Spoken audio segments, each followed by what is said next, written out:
wanted to go over sharing an Instagram reel. So go into your Instagram app.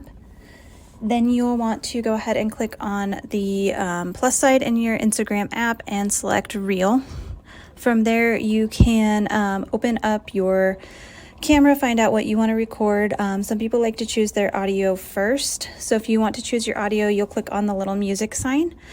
You can scroll in through these audios that are saved or recommended for you.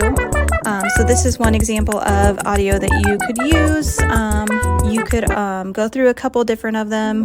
Let's say we're listening to this one and we decide, okay, I really like the way this sounds, so this is the one I'm going to use. You can change the part you want to use for your video. And then you can go ahead and hit the record button. So we'll just record a little bit of the outside of the building today, along with our audio in the background so we can hear how it's syncing.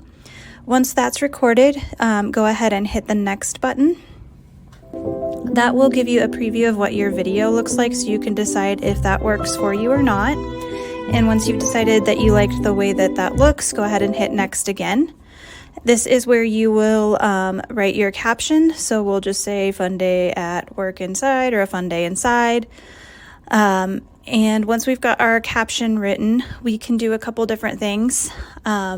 We can edit our cover photo. So we can do the cover that they give us. We can do a bunch of different little photos in a grid, or we can change by scrolling at the bottom to different parts of our video for the cover. And we can also tag people at a location, a bunch of different things from there. But once we've decided we are good to go, we go ahead and hit that share button, and then we are all set with our reel.